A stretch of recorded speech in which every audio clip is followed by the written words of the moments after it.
Hi, welcome to People. As we release this next episode of a show whose primary purpose is to curate and honor a variety of overlooked and seemingly mundane human virtues, it seems improper not to mention the heightening social unrest in the U.S. and around the globe, around institutional racism and its haunting history.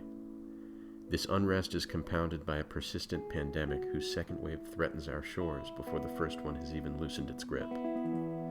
The honestly perilous state of the world right now has us racking our brains for the redeeming people, those Mr. Rogers affectionately called the helpers, the people whose work helps us through each uncertain day as less and less of us can plan for a longer window of time than that. With this in mind, we've chosen to shift gears in this podcast. This new chapter will feature guests whose names and work we want to exalt and for whom anonymity wouldn't do justice. We want to share with you conversations with people who inspire us and who deserve recognition for that. Also, we will often be co-hosted by the guest we've had in episodes 1, 3, and 4.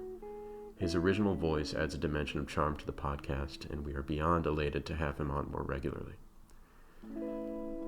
And when we think about creators whose voices guide us through this tumultuous time, it's hard to think of a kinder, more talented one than Mike Massé's. To those of you who haven't heard his music, I would urge you to visit his YouTube channel for some context on our conversation. Mike is a cover artist whose genre and generation-spanning catalog ranges from Chicago, to Rush, to Radiohead, to Elliott Smith, to Toto, to the Cranberries, to countless other artists under the general rock umbrella. His decades spent performing jaw-dropping covers at the Pie Pizzeria in Salt Lake City, while practicing as a public defender, eventually led him to a full-time Denver-based music career, worldwide acclaim, and a YouTube channel of over 300,000 followers with a number of videos well above 10 million views. Since the pandemic has put his live shows around the world on hold, Mike has put together a YouTube live stream which airs 3 times a week and typically runs for over 2 hours and features set lists as long as 25 songs. He's sometimes joined by other musicians playing bass, auxiliary percussion, and backing vocals, and he connects impressively with the audience through a live chat filled with clapping emojis, song requests, and tips from fans. In sum, Mike Massé is a multifaceted talent, and frankly, a great guy. His live streams keep our spirits up during this seriously hard time in world history. We had an absolute blast talking with him, and I hope you enjoy our conversation as much as we did. After a quick sample of his rendition of Third Eye Blind's God of Wine, perhaps the cover of his which means the most to me, we'll get into the conversation.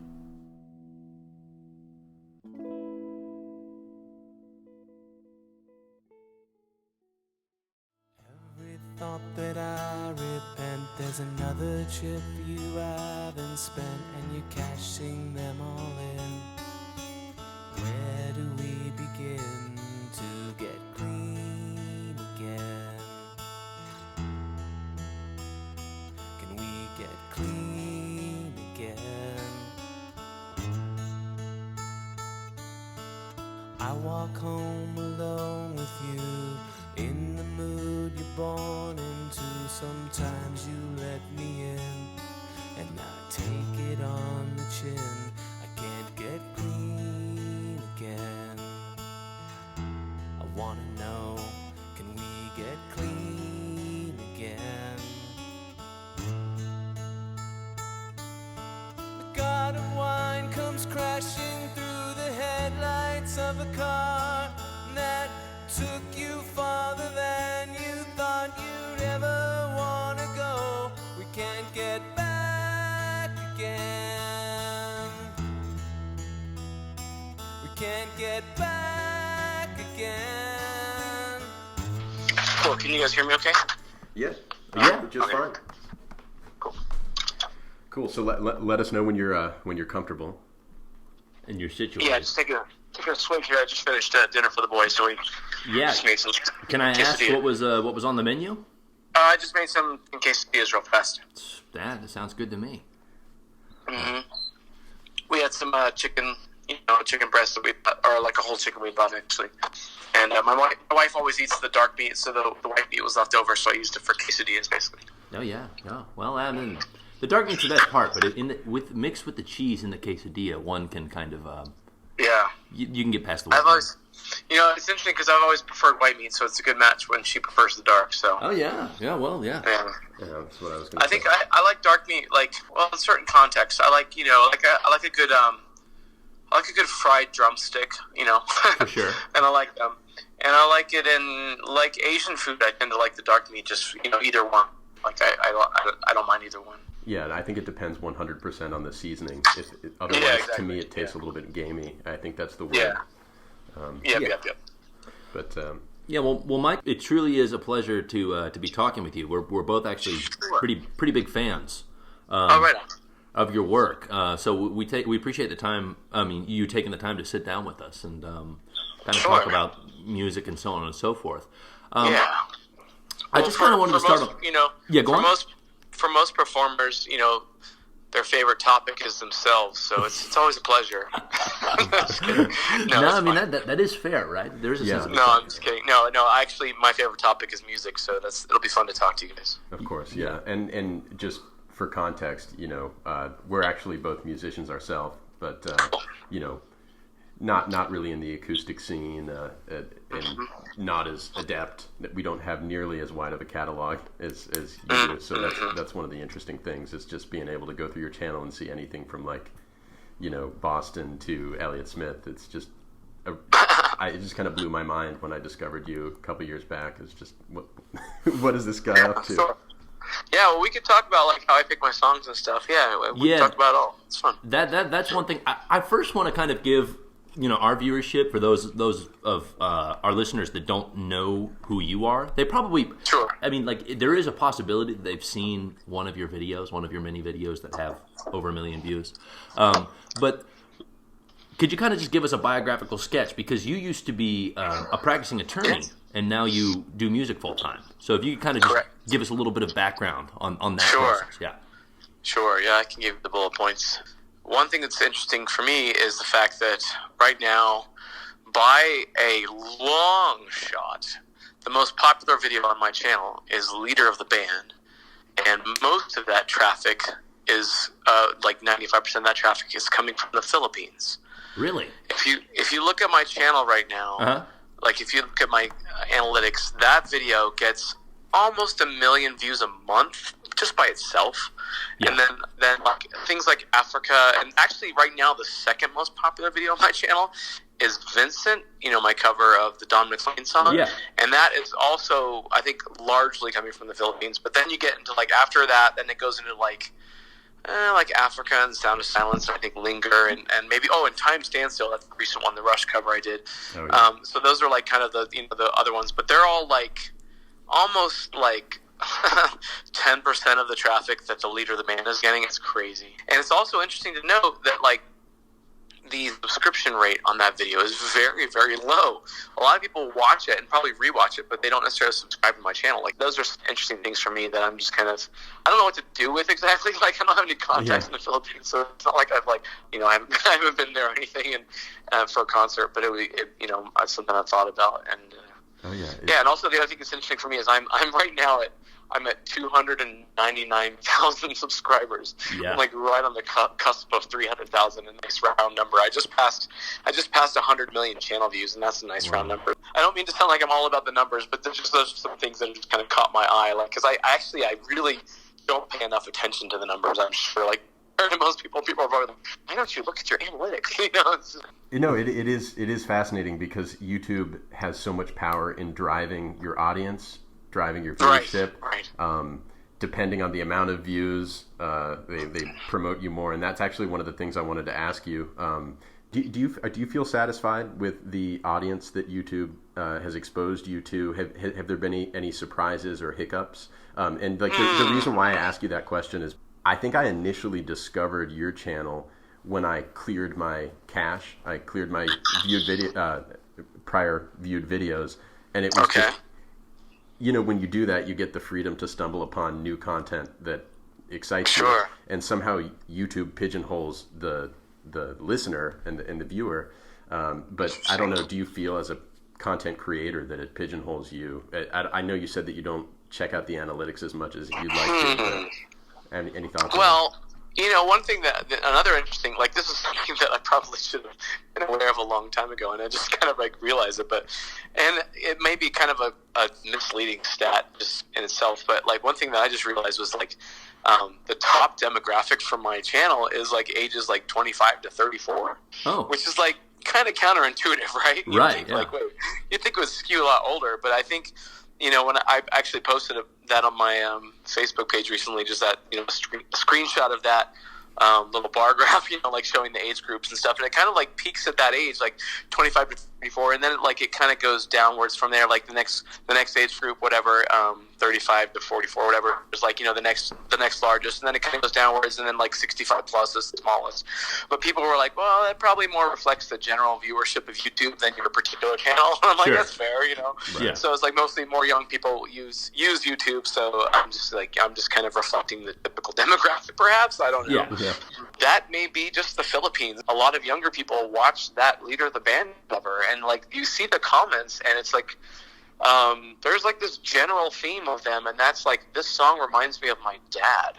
You know what I mean? Yeah. Right. And so like it might just be a lot of younger people watching it, and they're like, my dad used to sing me this song. I really think that song was a thing in the Philippines. I'm not exaggerating. It's just like, and like my cover is just like one of the things that people find on YouTube when they search for that song in the Philippines. I think a lot of people, their dads played it for them. I mean, it's like, or they think of their dad when they hear that song. It's just like, it's kind of a lovely thing. It's just like this common theme throughout the comments. So I'm just, I think I just kind of tapped into something there that was already there. Right. Yeah, like the interesting thing, and I probably vouch for myself because both of us are millennials, so we're in that age bracket. But you're sort of resuscitating a lot of sincere music that, I mean, I feel like I grew up in a time, late 90s, early 2000s, when there wasn't a whole lot of music that spoke to me. I would, maybe this is I'm a heretic for saying it, but I feel like rock was just kind of waning at that point. For the most part, there was a certain just like loss of sincerity and musicianship, and then it faded into like Napster and Spotify. So I didn't know if I don't even, just kind of watching music evolve, like as a musician. Right. I have sort of a different perspective on it, and I don't necessarily fault people for, lack of sincerity. That's an interesting way to frame it, but I would look at it kind of a little bit differently. I would say it was just sort of like, in many ways, rock music had just kind of run its course. Yeah. As an art form, that like it just kind of that there was definitely peaks in its expression, and it's like, we you think of classical music and the evolution of music as a whole, like from Gregorian chants. They didn't call it classical music then. There weren't other genres. It was just music, right? It was just like it was the only music. And now, but we think of it as like a genre, like the early days of classical music, because classical music is like the oldest music we know. But like rock music is just sort of, it's not really. It's just a branch of music evolution. You know what I mean? Right. And so it's just, and I think the patterns that it picked up on, and the the structures that it picked up on, musical structures that were used and reused, have just been kind of mined. And it's just like, sure. Eventually you kind of need to find a new power source, because that that one's been mined out or whatever. And so it's like, so I don't fault people in the 2000s and the 90s for being like, if they're stuck in that same genre, but they're like, I need to evolve this without disorienting or losing the audience in some way, because the masses still kind of have this, that there's still this appeal for simplicity and things that they can react to, and I think that there was so much that was done before that, and maybe that's a naive way of looking at it, and maybe I'm just kind of, it's hard for me to get above the maze and look at the past and the future, but that's kind of my view as a musician, is that like, and that's kind of, that's why I'm not a very prolific songwriter, and I appreciate musicians who do that, because that's one of the things I run into as a cover artist is like I've seen so many ways that people can write a song and so many different structures, and I see the patterns and I see the songs that depart from the patterns, the outliers and the where people have gotten creative and done something different. And I can appreciate that from kind of a macro level when like hundreds of songs. But the thing that I run into as a musician, as a composer, would be like, how do I give myself permission to do things that have already been done? You know what I mean? And I'm perfectly aware that they've already been done. And I know, like, every chord I strum, I can tell you a dozen songs that, if I go to an F from a C, that did that or whatever. And so it's like, in a way I'm kind of trapped in my own head as a composer because I'm like, where is the new ground to cover here? Yeah, And that's kind of like, but that also is reflected in my style as a cover artist because I don't see a great need to depart a lot from the original other than the limitations of a single acoustic guitar that are built in. I don't try to depart from the song other than just what the medium just allows for or disallows for. Sure.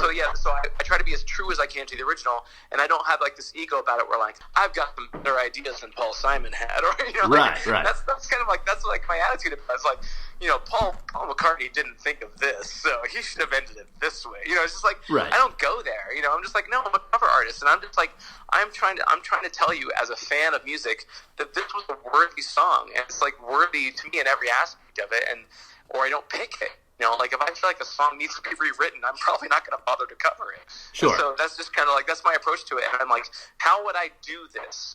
How would I recreate this song, the emotion of the song, the arrangement of the song as much as I can with just the limitations of an acoustic guitar? And that's kind of what I try to do. And sometimes I've got a bass player who joins me.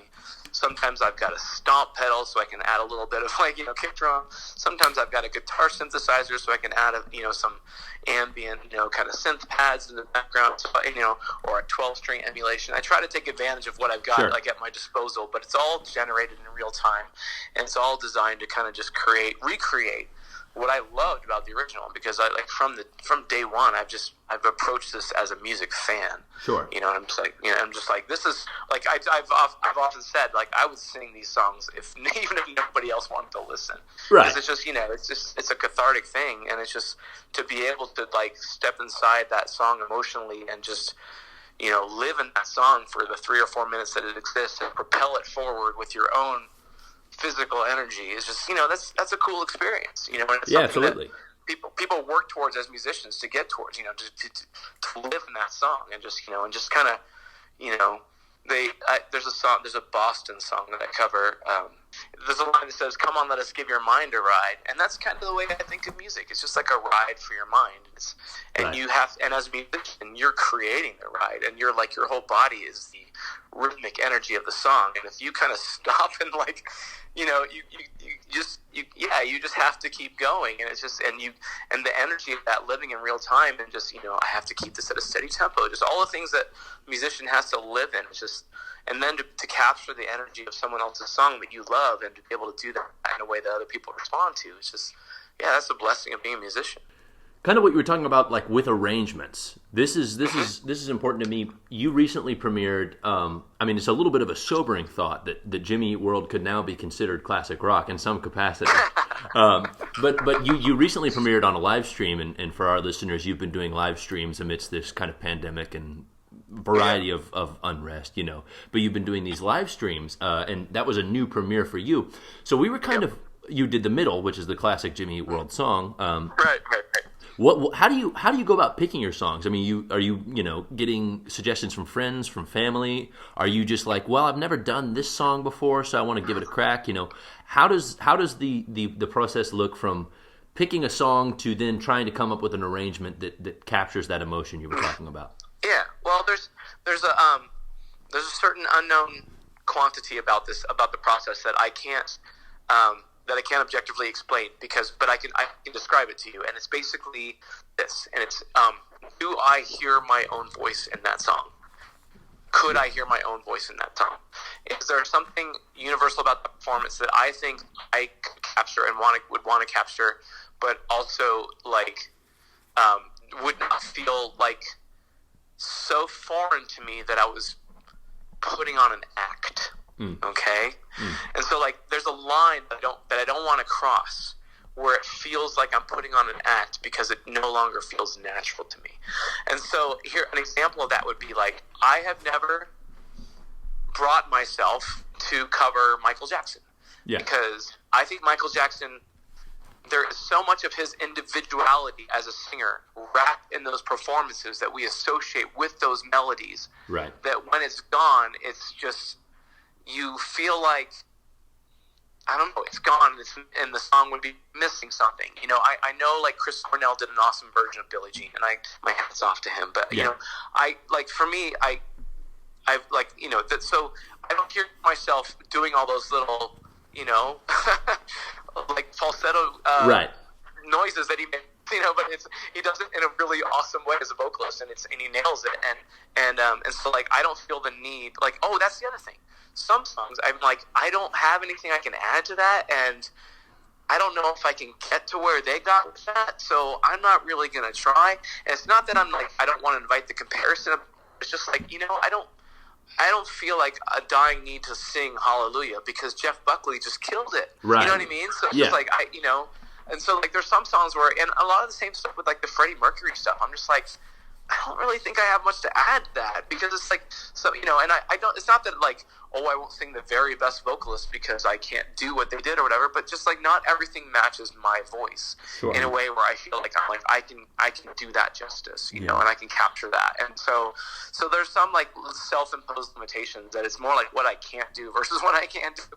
And then you know, and so like it was going back to Jimmy Eat World. Well, that was a song from the 90s that I always just kind of, like, I enjoyed the energy of, and he sings it in just a nice, pleasant tone that, like, you know, my voice I have a pretty clean tone generally, and it's just, and you know, I was like, okay, I can hear myself doing that, and I can capture that energy, I thought, you know, and just as a side note, like, I have a band here based in Denver called Mike Massé Band, and the guitar player in that band is Rock Smallwood, the guy that you saw me play that song with on my stream, and so that was basically an acoustic adaptation of something we had done as a band, so like we both kind of knew it, and we were both sort of playing our parts, you know, but I had to, you know, I threw in the stomp pedals, started adding some percussion, and, you know, just kind of making some choices that, you know, because it was an acoustic arrangement. But yeah, it was just like, it's a fun song, and it's and here's something, anyone who watches my streams regularly will attest to this fact that I have a hard time sometimes finding upbeat songs because I do a lot of ballads and just kind of mellower songs or sad songs, or, you know, and it's not like, you know,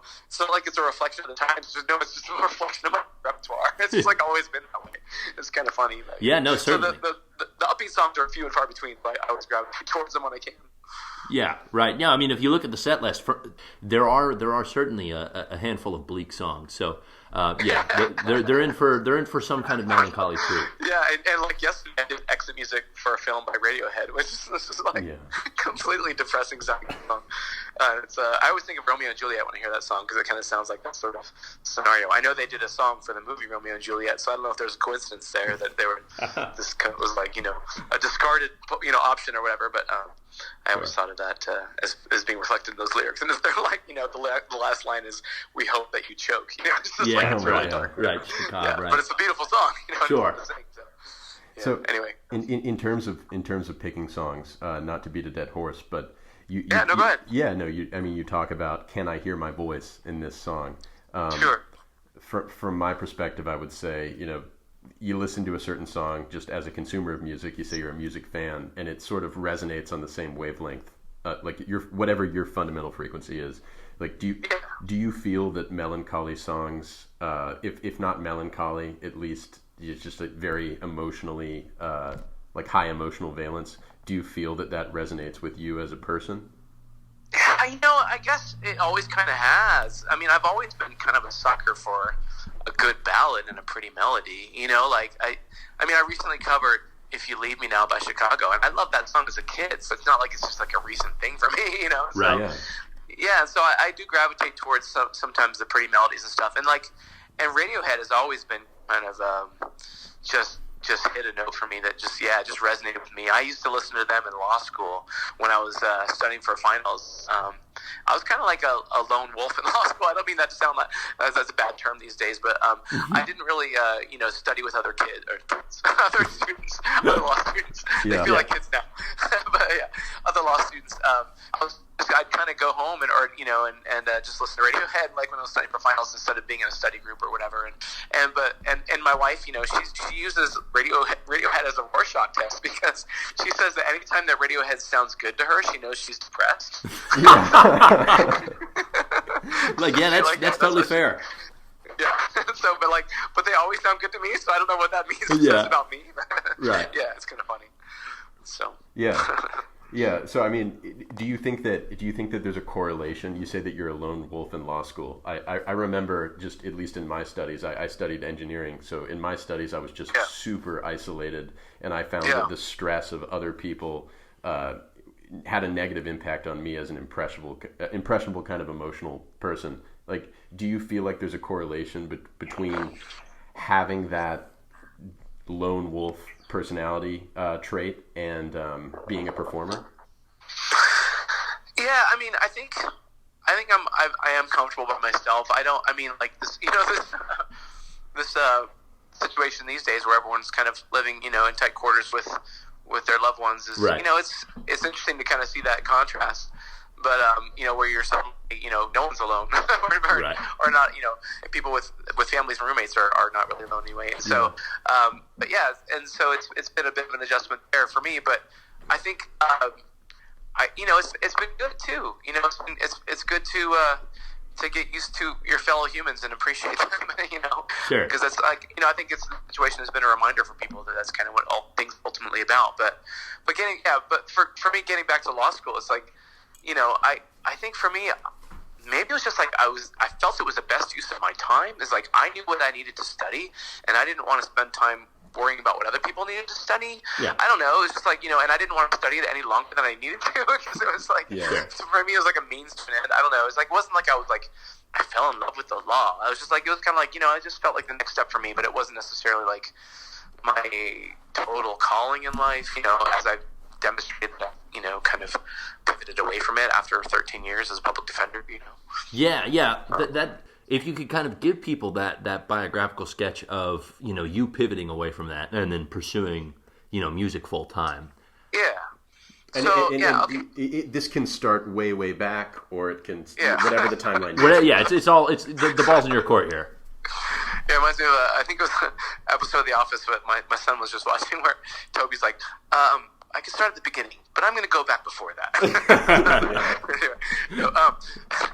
He's talking about like the Scranton Strangler or whatever. Yeah, right. So for me, it was basically like, I was a music major undergrad, and I studied.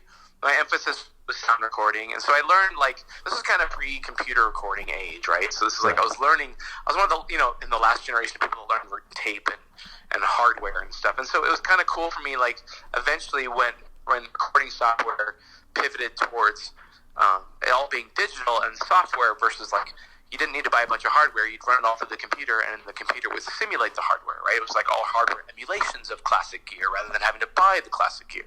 Mm-hmm. But it was nice for me to have had some relationship with the original gear when the digital emulations came along, because I was like, oh yeah, I've used this before, I remember this or whatever.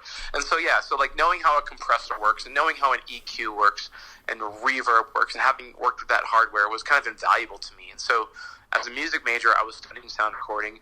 And I got an internship at a local studio, one of the big studios that had just bought this nice new expensive digital mixing board that could, do snapshots of mixes. It was like, cutting edge at the time, which was like, mid-90s.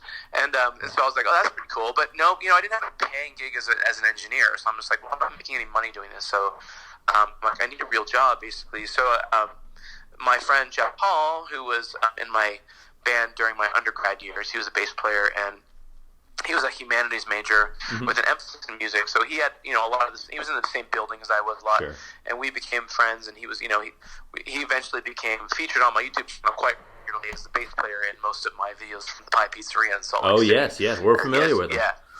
Yeah, so that's Jeff Hall. But anyway, so back then he went to law school before I did, and I was like, oh, that's cool. So I'd kind of, talk about him or talk to him about it, and and for me, it was like, it wasn't like out of the blue that like, I want to be a lawyer. Like, I remember as a kid watching a lot of Perry Mason and thinking like, as a kid, like, I want to be a lawyer, you know? Yeah. And so that was kind of like my original thought. And then, you know, and then as I got a little bit older, I'm like, no, I want to be Dennis DeYoung.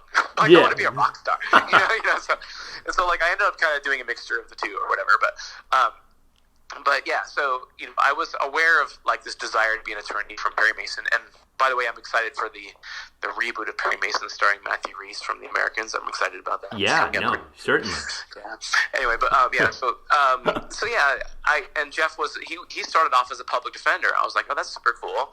And then he went on to be a prosecutor after he did some private work too. But so I was like, well, that sounds cool. And so yeah, I went to law school and I became a public defender after a year of doing some private stuff, and I did that for 13 years. And the whole time I kept up my music, and just as a side gig, basically, I was playing at this pizzeria in Salt Lake City, like once a month. It started off 2 nights a month, Monday and Tuesday, and then it just went. Eventually, it was just Monday. And I did for like 25 years or something. I don't know. It's a long time. Yeah. And after I'd been doing it for like 15 years or something, I started filming those gigs. Set up a camera on the table that was across from me. And I had like a mixer that could, you know, give an output to a computer, and I recorded on my computer, and I sync up the audio and the video, and I post the highlights, and that became my YouTube channel. It started the beginnings of my YouTube channel. It started in 2008, and so it's been like 12 years now, I guess. So wow. Yeah, so that's kind of how things started. And then, you know, I posted a cover of Africa a couple years later, and that kind of blew up a little bit, and kind of took the audience to a different level in terms of the size. And for the longest time, Africa was, since we started this conversation rather informally at the beginning, and I made passing reference to Africa, for the longest time, Africa was the most popular video on my channel, and it's still it still has the most views. It's got like 13 million or something like that, but or maybe it's 14 million. And, it's 14. And Leader of the Band has like 11 million, but it's getting like 1 million a month, so it's going to pass Africa. Like, in a few months, it's going to pass Africa, and like will easily like be the most popular video on my channel, which is just kind of cool because that's like something I shot. Like my wife literally filmed that, like, and I recorded it all myself in my studio. You know, just like to think that got, you know, appreciated like that. And the other one I made reference to at the beginning was a Vincent video, and that one, that's a cool one because my friend Sean did all this like cool animation of the Van Gogh art and like digital animation. It's like I think it's really pretty to watch if you can sit through the scenes of me singing. There's some pretty art in between those scenes that kind of goes with the music and intentionally. It's just kind of nice. But, yeah, and I imagine that there was a sort of a resurgence of interest in Vincent after that beautiful kind of like watercolor style film came out. I saw that movie. Yeah, that was cool. Just mind blowing. But and one can't help but note that you don't look entirely different from Vincent. Yeah, you don't look dissimilar, right? I know. I just have I have too many ears, but yeah. No. Too many. No, it's too soon for that joke. No, it's okay. It's okay. No. You're in good company. No, Van Gogh is easily like my favorite artist, and I shouldn't tell you that because that, you know, it makes you one step closer to figuring out my password in some places. But yeah, no, I love Van Gogh, and I've actually I was like so excited to go to the Van Gogh Museum. I'm like, finally I get to see Starry Night, and I'm walking through the museum. I'm like, it's not here, and then I like Google it. I'm like, it's in New York. That's pretty funny. I'm like, I went all the way to Amsterdam, and it's in New York. Yes, so yeah. Later I went to MoMA and got to see it there, so that was super cool. Well, yeah, lovely. Yeah, MoMA is worth a trip, even if you're not a Van Gogh fan. For our listeners out there. But what was it like when you made the decision to, you know, cease practicing at least as a public defender? I kind of got sidetracked from that. No worries. I mean, it was all helpful. So talk a little bit about that. Yeah, so it kind of, you know, it all kind of relates to what I'm talking about with Africa, and basically, so when I posted Africa, you know, we started getting some some attention, you know, just from people that would like see our channel, and they would inquire about private gigs here and there, and you know, and I got some offers for you know, other gigs and performances, and I'm like, well, this is kind of cool, and so I was thinking, you know, at some point, maybe if I put my attention to this full time, you know, I could replace my attorney income. I wasn't trying to be a rich rock star. I'm just like, I just want to replace my day job, and that, minus the pension, I guess. Yeah, right. Yeah. And so minus the 401. It wasn't even a pension. It was just a 401k. But yeah. But anyway, so so I it was in 2000 and we'll call it 2014.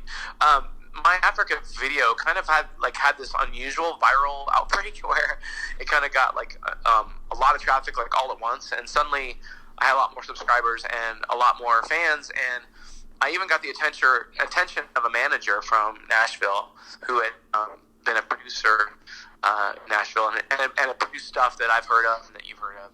Mm-hmm. And I was like, oh, that's cool. And he owned a studio there, but he's recently had sold it to Peter Frampton. And so, yeah. But so he was like, hey man, I found you on YouTube. I saw your video and I loved it. He found me on Facebook or something, because it started basically getting spread around Facebook, my Africa cover. Yeah. And so I'm like, that's cool. So so I started talking to him about what we could do, and he tried, and he and I just kind of, I don't know, we just didn't see eye to eye about how things should work, and I don't think he had necessarily the best salesperson skills, and so a lot of the gig offers that were coming in, I don't think he handled them well, and so I didn't end up sticking with him. But what I did figure out from that experience was, I'm like, if I put my attention to this, I think I could do this full time. It's it felt like it was an interest, and so I used that moment as kind of a launching pad to just taking the leap to doing it full time, and it's been good. It's been basically just literally doing it all ourselves, where we're just kind of renting out theaters where we in cities where we can draw a crowd and just selling tickets on Eventbrite, and so it's very mom and pop, but it's been great, and just to have an opportunity to get out and see people, and I look forward to those opportunities again in the future. Yeah. But meanwhile, I've been live streaming, so it's been quite the little ride, but we did get to the point where it's the family's still afloat, and we're doing what we need to do, and financially, and so it's, I'm still middle class, but I'm doing what I want to do. I just kind of it's I don't know. I was a public defender for a long time, and the longer you do that job, kind of the worse it gets. And what I mean by that is just they trust you with more serious and kind of worse cases the longer you're there. You get pay increases along the way too, so you're given more responsibility with that, which is fair. The more seniority, but it's just something I noticed about that job. I'm like, ooh, this isn't getting better. This is kind of going in the direction, and so then I'm at the point. I'm like, well, if I really want to advance my career, I need to get capital certified, where I'm I have the ability to, to represent clients on capital cases where their life is on the line. I'm like, is that what I want to do? Yeah, of course. And so, and then the other whole aspect of it was, there's kind of a lot of secondary PTSD. And I say that not in a way to diminish the primary PTSD that happens with the first responders, but when you get doing homicide cases, you're looking at crime scene photos, and it's not pretty stuff, and it's not Hollywood either, Right. So, so you're seeing real thing, you're seeing real life, and it's not great, and so, it gave me a whole new appreciation for the first responders that have to walk into those situations every day and take those memories home with them every day. You know what I mean? Oh, it's crazy. And so, I had my share of secondary PTSD that I just even talking about it now. It's just I don't want to go. I don't want to go there. Right. But there are people that do that every day, and that's their job. And it's just and so you understand why doctors and lawyers and police officers and all those people. Some of them develop substance abuse issues because they're just trying to cope with what they see. Right. And so, but anyway, I had an opportunity to step away from that, and so I took it, on a brighter note. And, and I will say, as a musician, I do miss the feeling of direct kind of public service, community service almost, where I was working with people where I was their only hope, they're I'm talking to people that are in jail, and it's just they need some good news, or something, or they need a friendly face or something, so you see people at their low points, and it's just, it's really humbling, and it just kind of keeps you, in touch with, how hard some people have it, because a lot of those people, it wasn't they didn't just get there suddenly, this was their life devolved into this or whatever, So, it's all humbling, and just, it's all kept me super grateful to be a musician, because, what am I doing during the pandemic? I'm figuring out which of my favorite songs from the past I want to learn to play on live streams for people that are, that are watching, that are tipping me to play the songs I love. It's just like, I really can't complain, Sure. So I'm super grateful for where I am, but it didn't get here. I didn't get here by accident. I know I've worked here. But, yeah. No, certainly. Well, one thing we wanted to both touch on, just quickly on this transition is you mentioned, having a wife and having children, and what was that shift? Not to say that, of course, you weren't passionate about law, but what was that shift like when you decided to pursue being a musician full time? How did your children receive it, and how did your wife receive it? Well, my kids were fine with it. I mean, they were both kind of young enough where, I don't think that Noah, when I moved from Colorado, he was maybe 3, something like that. So he doesn't, he was too young to really weigh in or get a vote. I'm just kidding. Right. Yeah. But my oldest Timmy, he was probably like 7. But anyway, they were fine with it. And Timmy, he knew that we were moving closer to family, because that was part of the crux of it, was we wanted to.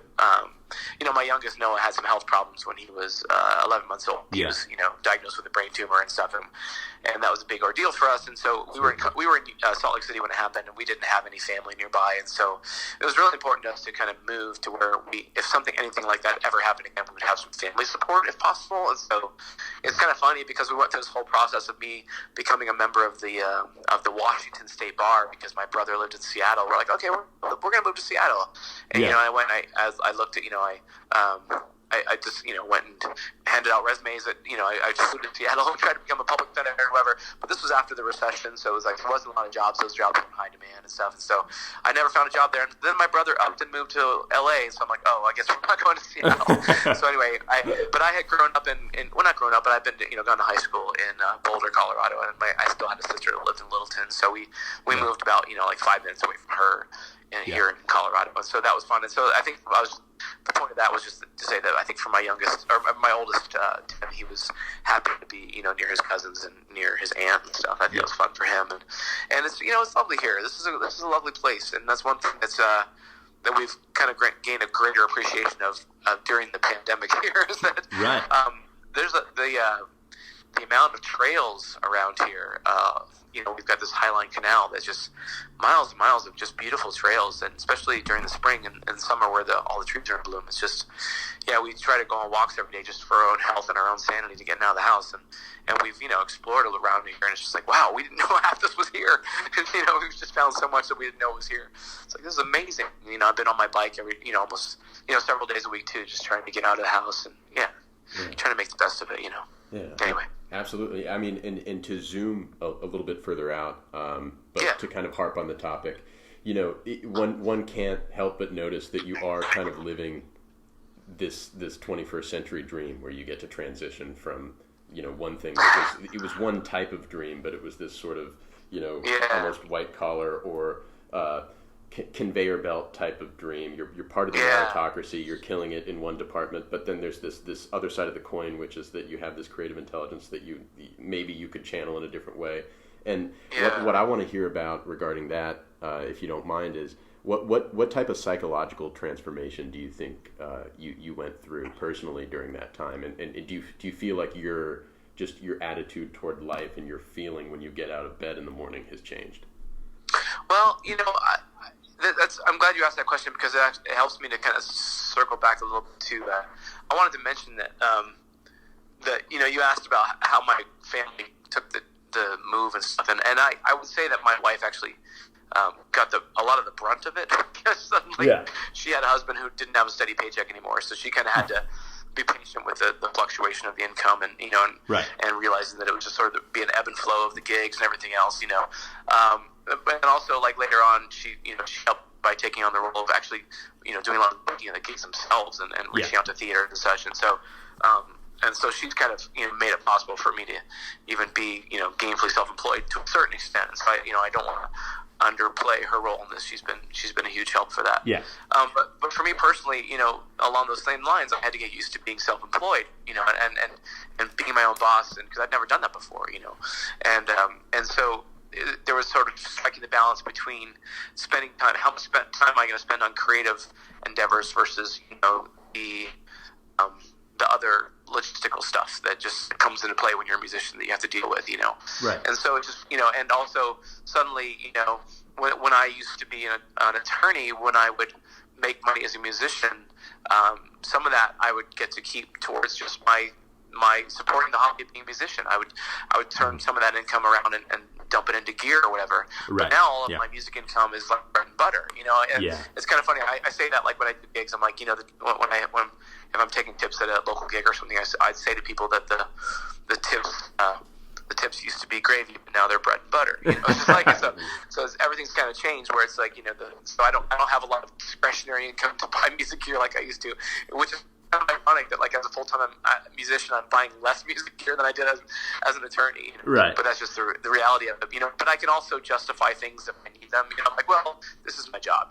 So like, but one other thing that kind of worked out nicely was I got offered a sponsorship by Ovation Guitars, and they're like, that was my first brand of guitar, and they basically sent me a bunch of free guitars, and that kind of helped satisfy my gear lust a little bit, where I was like, I need new gear, it's like getting new guitars is fun, Yeah. And so like that kind of helped help me with that a little bit, but also it helped me remember how much I love playing Ovations, because I still adore my Martins, and don't get me wrong, those are like my practice guitars, but I use my Ovations on the streams, and because I don't want to have to change the strings so much, I practice on different guitars than I perform on, just to preserve the strings of my performing guitars as I practice on my Martins. But yeah, I adore my Ovation. The ones I've got one that they made me that has my name on it. And it's just like I think I once said it was my favorite non-living thing on the planet. So I adore it.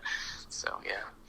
Yeah, and so Mike, I don't want to wrap the conversation up without just talking about stuff that you want to promote. We've already mentioned a few times your live stream, and obviously that's one of our favorite live streams out there. It's killer, and it's just generous, and we love it.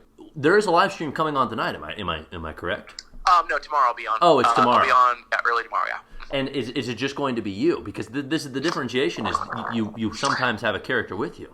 Well, and that was the first time. This past weekend was the first time I had Rock with me, and as long as everything kind of stays the way it is, my kind of short-term plan, at least, is to kind of have Rock there on a semi-regular basis, if not on a weekly basis, on Saturday nights. Yeah. And then this Friday night will be the 50th episode of my streams. Like I'm actually like numbering them and calling them the Mike Massé Show, And so this will be the 50th stream we've done, and each episode is over an hour long. It's usually close to an hour and a half, and then on the weekend nights I do usually over 2 hours, and like with Rock Smallwood joined me on lead guitar this past weekend. That's what we're talking about, and he did lead guitar and backing vocals, and we played for almost 2 hours and 40 minutes, something like that. It was incredible. We stop and chit chat and pick songs and take donations and requests and such, but yeah, that was a fun one, but I was gonna say on the 50th episode this Friday. My friend, who's also local and bassist and backing vocalist, Bryce Bloom, is going to be sitting in for the 50th episode. So that'll be fun. And that's, and I say the difference is, besides Rock is lead guitar, Bryce is bass. Bryce, I think, is maybe a bit more focused on the vocals than Rock is. Yeah. Because Rock has all the lead guitar stuff to worry about. Rock did a great job, though. I went back and listened, and I was just like, his backing vocal contributions were pretty spot on. I was pretty pleased with that. How that presentation came about, like the mix and everything. I thought it sounded really nice. Yeah, no, it certainly did. And again, I want to reiterate, in these unprecedented times, it's difficult to find things to take comfort in, and we've certainly taken comfort in you're offering these streams, and oh, that's nice. I also wanted to ask, you said you wanted to get back into recording just traditional cover videos. I wanted to ask, are there any covers in the pipeline that you feel comfortable? Well, and I wanted to say just a bit more about the streams. Well, first of all, it was something I wanted to do anyway, and I knew that YouTube had live streaming capabilities, and it was something that I'm like, I should take advantage of that at some point, just do concerts or whatever. Yeah. But this kind of forced me to learn it and figure it out, And we, but I'm very proud that we put it together at a very high level of production and quality. And the performances aren't always high quality, but the production generally. I have given myself permission to make mistakes on some songs because I'm in my own house. And sometimes people make requests for songs that I'm like, I don't know how well I know that song, but I'm going to give it a go and see what happens. So, and then sometimes I just have minor lyrical flaws or whatever. But I think people enjoy seeing me as a human, But yeah, we had to, my son and I. My son is 13. My oldest, Tim, that we mentioned earlier, he's 13 now, and he's running the controls on the live stream. And that's been kind of fun, because it's been like a father and son project where we've worked on it together. And I had to learn how to use all this video streaming software and all of these title creating things and all this. I had to figure all this stuff out and how to make it work with a mix of my audio. And then I had to teach it all to him so he could run it during the shows themselves. And he does a great job. And it's just I couldn't do it without him. So it's been kind of a blessing that, I figured out this new thing. It's basically, I don't know, in my mind, it's kind of a new product because I also do private streams. I can do these streams for anybody at any time. It's really kind of a fun experience. People get their families together or their friends and they all chip in for the price or whatever. And, I can do it. I do basically an hourly rate. And I've done a lot of private streams where people they buy a private stream from me for their clients, and then they invite their clients to watch, and then they all get together on Zoom and hang out. It's kind of cool, this is literally this product that I can have forever now, and I do want to get back out there and do live shows in person, but knowing that I can do this at any time is just it forced me to evolve, this whole situation. Sure. I also lost a lot of weight, it's just so it's, I've taken this opportunity to flatten my own curves. Yeah, sure. Well, no, I mean, I want to say just briefly, if anyone looks at the descriptions in your videos, you always give credit to your son. So, no good deed, everyone, it's good. It's good that you guys have that kind of, you can kind of learn together in this capacity. But, what is it, kind of just on the outset, obviously you don't know when you'll be able to, you had some touring dates planned in the fall, those could be up in the air. We don't know what's going to happen. I was supposed to be in Pittsburgh last weekend, and I was supposed to be in the UK. And exactly. I was supposed to do 2 probably sold out shows in New York because they sold out last year. Yeah. In Manhattan, in May, and I was supposed to be in Boston and Connecticut, and like I said, Pittsburgh's past. I've had a lot of gigs that got canceled. So it's been the fact that I've pivoted to live streams. It's just been survival. A vast majority of our income comes from the live shows. So it's just and I'm just I know not everybody has the resources or necessarily even the technical ability to do what I'm doing. Mm-hmm. A lot of old school musicians, even a lot of famous ones, they just. They're lucky to get a stream going on their phone because sure. The technical stuff, plus their homes, it's just not. They've always had engineers handle everything for them. They've never had to learn it, and I've always been a one man, production from the start. So it's just this is kind of old hat for me. Yeah. Yeah. No, certainly. Yeah. What's this is kind of my an area of not contention, but I was wondering when you're performing for a group of people, a sold-out show in Manhattan, for instance, the crowd's amped, they're getting into the emotion with you. What's it like performing live, not just a recording, but performing live for with people without, them being there to breathe in front of you and clap and smile and sing along? What's the difference like? Yeah, you mean on the streams when there's nobody in the room? Exactly, yeah. You're still playing live, but... Yeah, I'm not going to lie. It was a bit unnerving at the beginning, just to kind of end a song. And, and I still gosh, you know what? It was also kind of familiar. Yeah. Because I used to do that at the Pie all the time. You know what I mean? Yeah. So it was kind of oh, we're back to that. That's kind of my reaction. Right. Full circle. Oh, so it's come to this. Yeah. We've come full circle.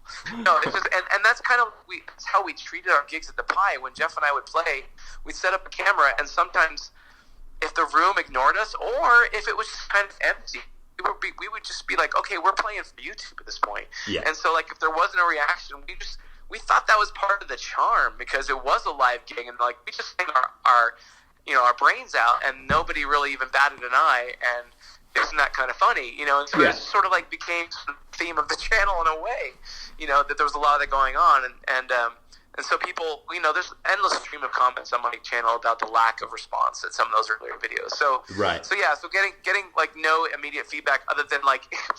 Also, that's the other thing is like when I'm doing a live stream, it's literally delayed. Just to preserve the stream integrity. You can set it to like a really low latency if you want, but then the stream might suffer. So so there's like a probably, I don't know, maybe less than 10 second, but there's a 10-second or so lag between when I finish a song and when the comments start reacting to it. And I'm seeing emojis of clapping hands, repeated. That's the best I can get, Right. And so and that's the way it is, right? And so that's but that's part of the course, and and you see the donations come in, and that's that means a lot, just because it's like it's supportive, of the whole endeavor and keeps the whole project going. But and I do try to take requests from people that not just every request has to have a donation on it. So it's just like there's like a hierarchy of songs in my own mind of like songs I really want to play, and songs I'm like, I'll play that if somebody requests it.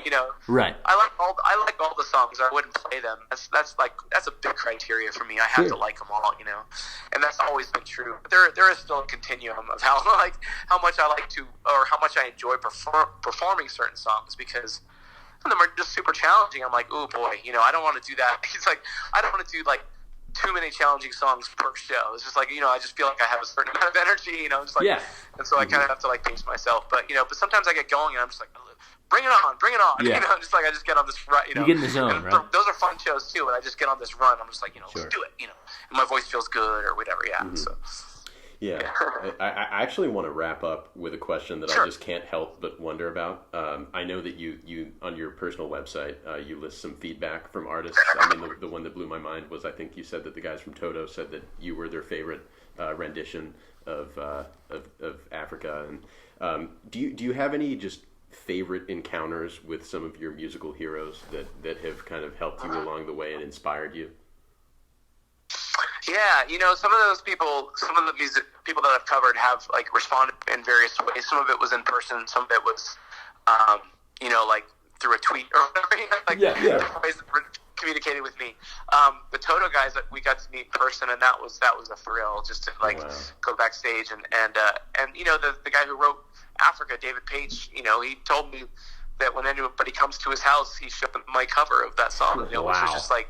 I didn't even know he was aware of me, like to meet him and have to be like, I'm so glad to meet you. And he said, thank you for covering my song. You sing it better than we do, I tell that story all the time because it's like, that's a once in a lifetime moment for me. And it was totally caught me off guard, Sure. I was like, I get to meet David Page. That was like my thought right at the moment. I get to meet David Page. I didn't know what was coming, and it was just like blew my mind. And then the other moment for me, a personal hero of mine, was when I met Dennis DeYoung. And that was kind of a friend of the music business, got me backstage, and it was actually on his birthday.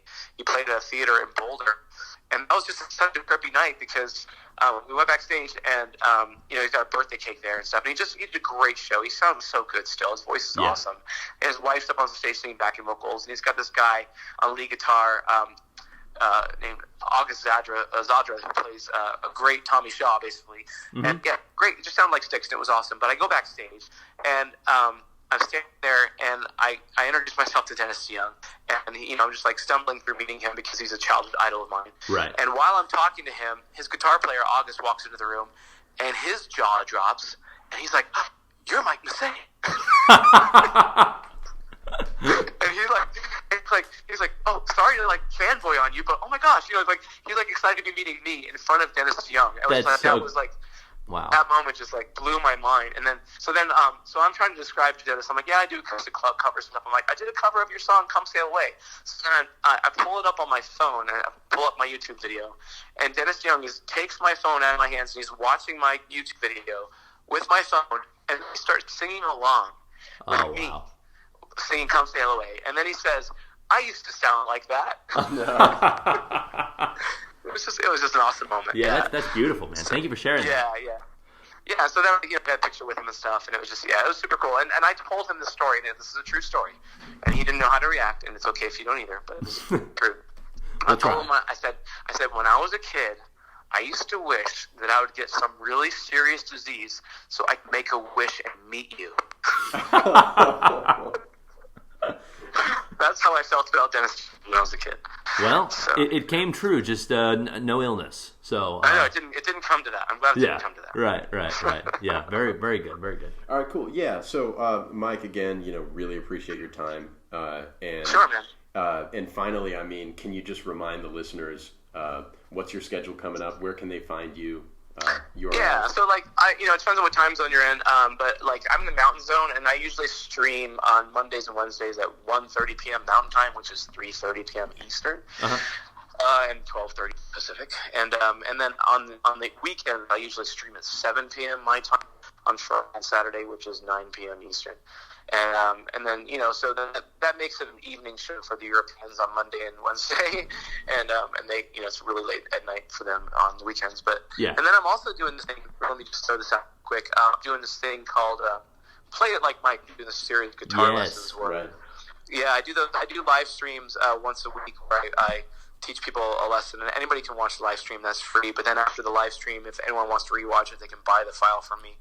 And I just have a list of them on my website. But the thing I wanted to mention was that if you're a vet, you should reach out to Patrick at Guitars for Vets. And that's Guitars for Vets spelled out .org. And if you reach out to Patrick, he'll give you access to all of my guitar lessons for free. Wow. I'm going to do those once a week. And so anybody who's a vet, or if you know a vet, send them to guitarsforvets.org. It's a great program because they literally give free guitar lessons to vets, and then once they graduate from a 10-lesson program, they get a free guitar, and then they can do lessons for as long as they want. It's just like a really awesome program. Yeah. And they take people who volunteer. If you're a musician, you volunteer at each of that, probably the local VA and such. So yeah, that's what I wanted to mention. That is people should check out the lessons. Yeah, beautiful. And beautiful. Thank you.